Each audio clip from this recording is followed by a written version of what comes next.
everyone, welcome to today's video, and today we're going to be talking about my March wrap-up.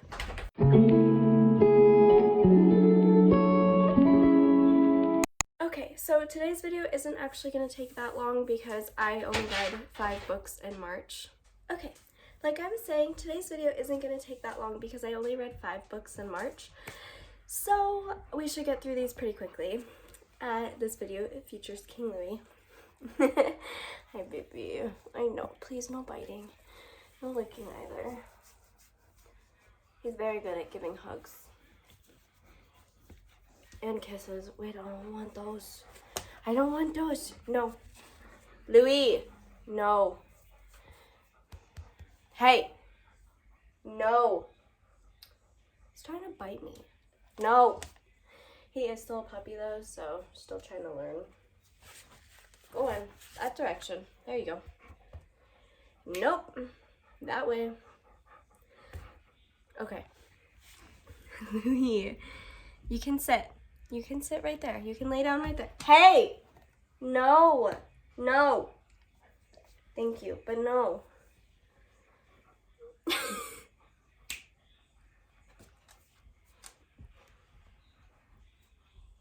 He has this thing called menace mode. Anyways, the first book that I read was The Great Gatsby, and I actually borrowed this book again. I had to read it for my student teaching, so I don't own it. I will put a picture right here. And I gave this 3 stars, and I finished it on the 13th of March. The reason I gave this 3 stars was because it's very character-driven, and I don't like reading character-driven novels.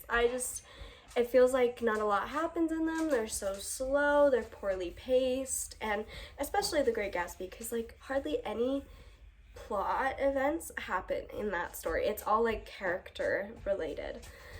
And that was really hard to read for me. I also think Gatsby deserved way better than Daisy, and the way that she is such a coward and flees after he dies, like, he deserved better. I did not like Daisy, and I think she was written so that people do not like her, which kind of is interesting to me because F. Scott Fitzgerald is a guy, and he's writing a very unlikable female character.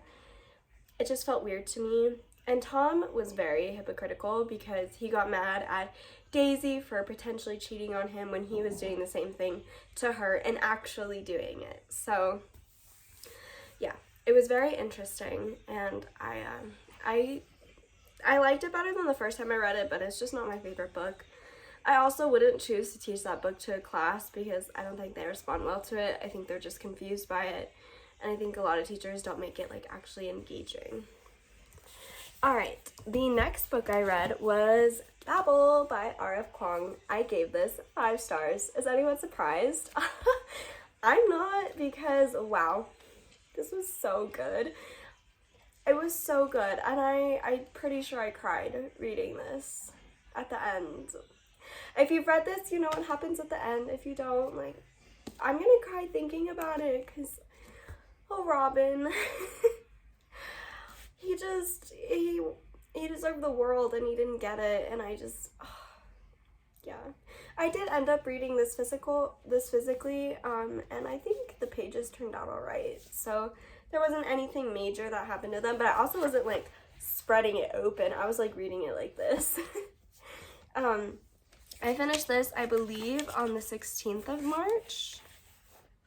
Yes, I did. I finished this on the 16th of March, and it was beyond epic. I loved that this was a standalone fantasy because I only had to like commit to this one book, and that was it, and it was really good. I'm really glad that I finally read this. I think as a white person, I think it was really good for me to read this and kind of understand more about colonization, because even in school I was taught about colonization from a white person's perspective and not from a person of color's perspective. So to fully have that exposure was really good for me to learn and for me to grow. And as a white woman, this book was also interesting because Letty is a character who you can really see how white women do have misogyny that they experience, but we're not, how do I word this correctly? So white women do experience misogyny, but women of color experience misogyny combined with racism, which is a more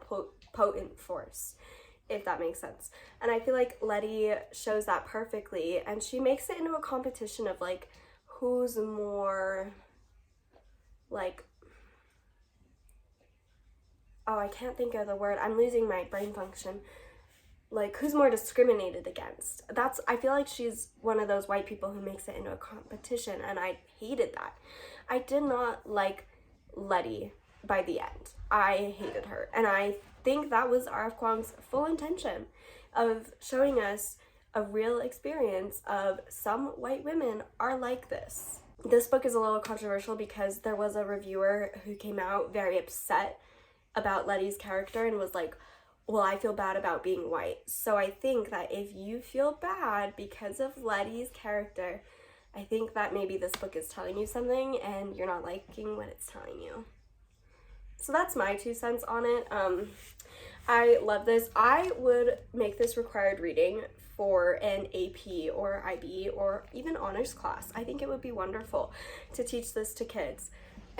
It's fun. It's fantasy. Like, who doesn't love exploring magical worlds? 2, it explores colonization in an actually historically accurate way. If we know one thing about R.F. Kuang, it's that she is historically accurate as much as she possibly can be. And 3, it provides a very much needed perspective about colonization, because in America, we only really focus on the colonization that happened on this continent. We do not focus on the colonization that Britain committed towards China.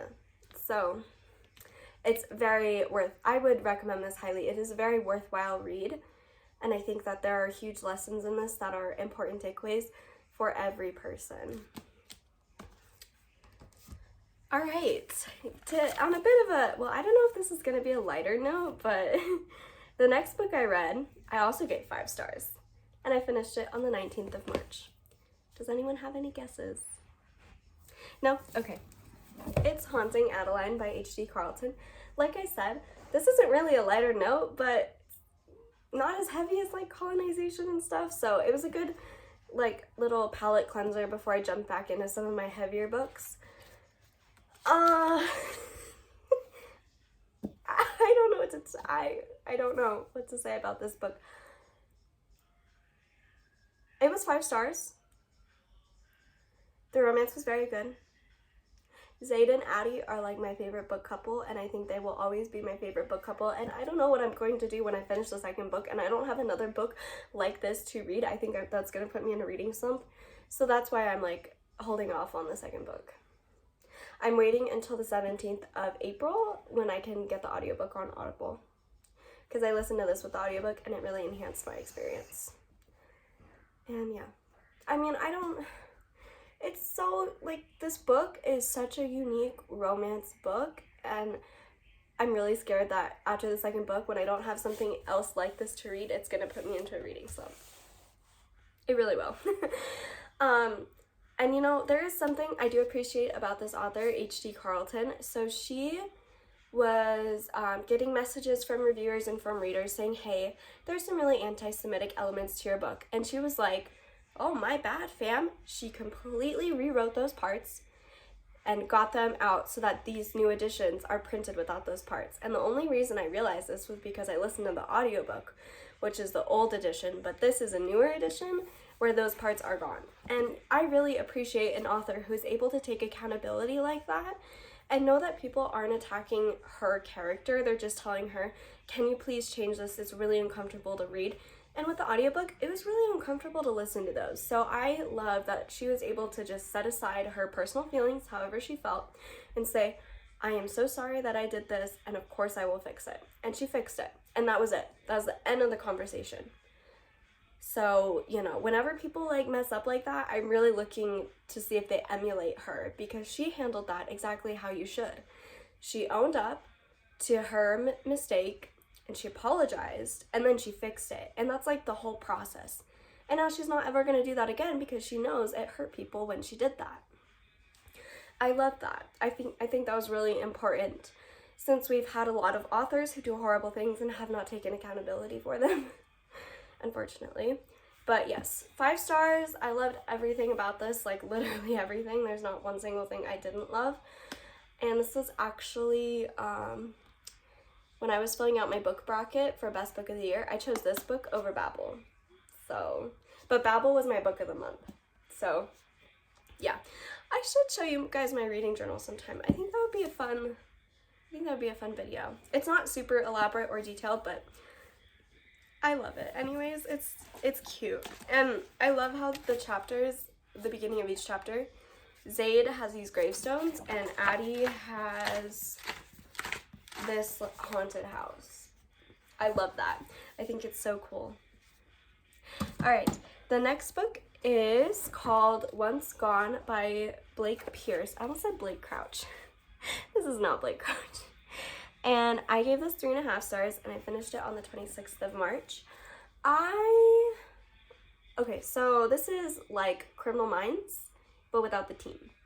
So this lady named Riley hunts serial killers with her partner, Bill, and this book starts off with Riley recovering from trauma from the last serial killer because she was unfortunately captured and taken. And it's a lot about her trauma and getting over that and her having to like put away her trauma and feelings and focus on solving a new case that the Bureau has asked for her help with.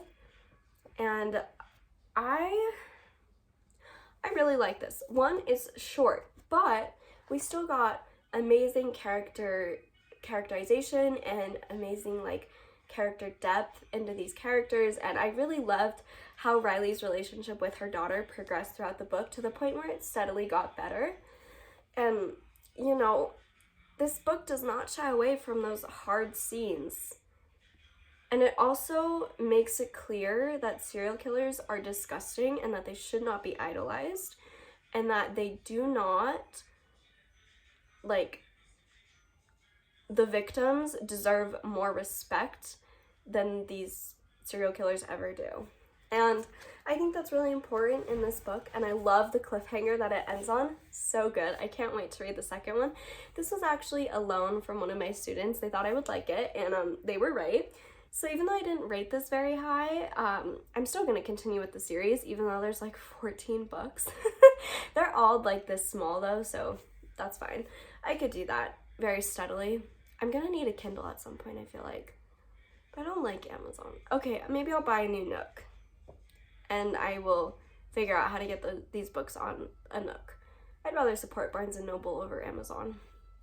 It's just what it is. It's because Barnes & Noble specializes in books. Amazon does not.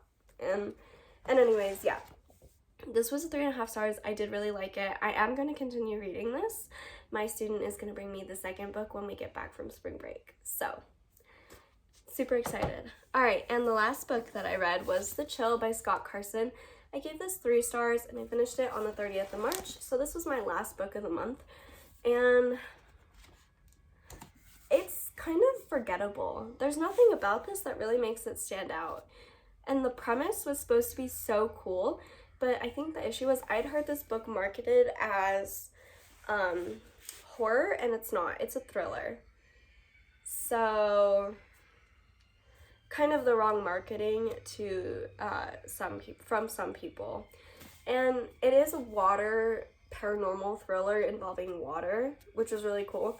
But he killed off some of the best characters. Like, I did not appreciate that, especially because at that point I was like, where is this book going for him to do that? It kind of felt unnecessary and like that didn't need to happen, and I hate when character deaths feel unnecessary. There's a few books that are examples of like where that is necessary. One of them is Feed by Mara Grant, the other one is Allegiant by Veronica Roth. But this book, it just felt like all the people who died, it was so unnecessary. Yeah, but I did like how this book discussed the failures of the political system and how like they keep things from getting fixed. I feel like that was great, especially because right now we're really experiencing that in the United States. Please pray for us, anyone outside the United States. And so that was great to really read about and relate to my real life, but I don't think this was worth it. It was only $7 and I kind of wish I had the $7 back. So yeah.